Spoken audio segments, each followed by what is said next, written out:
عرض کرتا ہے یا رسول اللہ صلی اللہ علیہ وسلم کھجوروں کا میرا ایک باغ ہے اور میں چاہتا ہوں کہ وہاں اس باغ کے ارد گرد ایک دیوار بناؤں، لیکن یا رسول اللہ صلی اللہ علیہ وسلم میرا ایک پڑوسی ہے، ہمسایہ ہے، اس کا درخت درمیان میں آ گیا ہے، اگر میں وہ دیوار بناتا ہوں تو اس کا درخت دیوار کے اندر آتا ہے اور دیوار ٹیڑھی ہو جائے گی، یا رسول اللہ صلی اللہ علیہ وسلم میں نے اس سے کہا ہے یہ درخت مجھے بیچ دو، وہ بیچتا بھی نہیں، میں نے پہلے کہا مجھے دے دو، اس نے کہا نہیں دوں گا، میں نے کہا بیچ دو، وہ بیچنے کے لیے بھی تیار نہیں ہے، یا رسول اللہ صلی اللہ علیہ وسلم میری مدد فرمائیے۔ اب وہ یتیم تھا، حضور کی بارگاہ میں حاضر ہوا، نبی کریم صلی اللہ علیہ وآلہ وسلم نے فرمایا اس پڑوسی کو بلاؤ، حضور کی بارگاہ میں حاضر ہوا، حضور نے فرمایا یہ درخت دے دو اس کو، اس نے کہا میں نہیں دیتا یا رسول اللہ صلی اللہ علیہ وسلم، وہ غصے میں تھا، بہت ناراض تھا کہ اس بچے نے حضور کی بارگاہ میں شکایت کیوں کر دی، حضور نے ارشاد فرمایا اس کی رقم لے لو، پیسے لے لو، یہ درخت بیچ دو، اس نے کہا میں بیچتا بھی نہیں ویسے بھی نہیں دیتا، حضور اکرم صلی اللہ علیہ وآلہ وسلم نے ارشاد فرمایا، مسند امام احمد بن حنبل کی روایت ہے، میرے آقا صلی اللہ علیہ وآلہ وسلم نے ارشاد فرمایا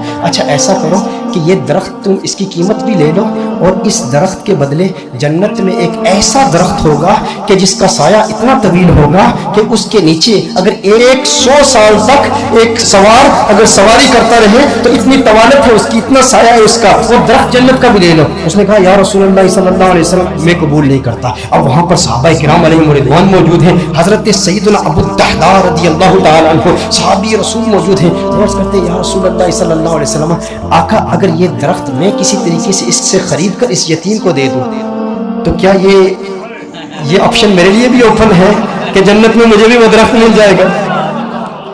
اگر یہ درخت اس کے پڑوسی سے میں خرید کر اس یتیم کو دے دوں، میں کہتا ہوں یتیم سے میرے آقا صلی اللہ علیہ وسلم کو کس قدر پیار ہے، میرے آقا صلی اللہ علیہ وسلم سے عرض کرتا ہے کہ اگر یہ کسی طریقہ سے خرید لوں، خرید کر میں اس یتیم کو دے دوں تو کیا یہ آپشن میرے لیے بھی اوپن ہے؟ نبی کریم صلی اللہ علیہ وسلم نے ارشاد فرمایا ہاں تیرے لیے بھی ہے۔ حضرت ابو الدحداء رضی اللہ تعالی عنہ فوراً اس شخص کے پاس جاتے ہیں، آپ فرماتے ہیں تو مجھے جانتا ہے؟ کہا جانتا ہوں، تو وہی ہے نا جس کے باغ میں 600 کھجور کے بڑے بڑے درخت ہیں، تیرا باغ اتنا مشہور ہے کہ مدینہ منورہ کے بڑے بڑے تاجر تیرے باغ کی کھجوریں کھانے کے انتظار میں رہتے ہیں، اور اس باغ کے اندر پھر اتنا بڑا محل تعمیر کیا ہوا ہے، میٹھے پانی کا کنواں ہے، تو اتنا مشہور بندہ ہے، تیرے باغ کے چرچے تو پورے مدینے میں ہیں، پورے شہر میں ہر بندہ تجھے جانتا ہے۔ اس نے کہا کہ دیکھو کہ اگر تیرے اس ایک درخت کے عوض میں تمہیں اپنے 600 کھجور کے درختوں کا باغ دے دوں تو یہ سودا قبول ہے؟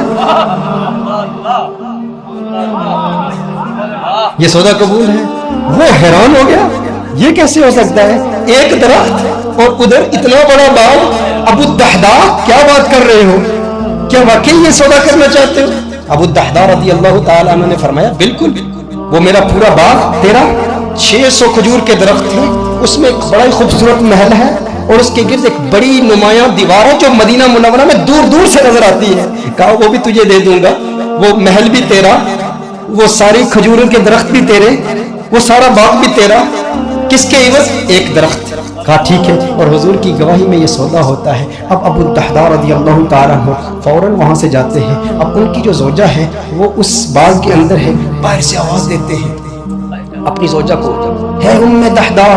ذرا باہر آؤ باہر آؤ، میں نے اس باغ کو بیچ دیا ہے۔ اب ام دحداء جانتی ہیں یہ بہت بڑا تاجر ہے، بہت بڑا بزنس مین ہے، خسارے کا سودا نہیں کرتا، کبھی خسارے کا سودا نہیں کرتا۔ ام دحداء نے کہا ہے ابو الدحداء کیسے سودا کیا ہے؟ کہا جنت کے ایک درخت کے عوض میں نے بیچا ہے۔ اب دیکھو میرے دوستوں،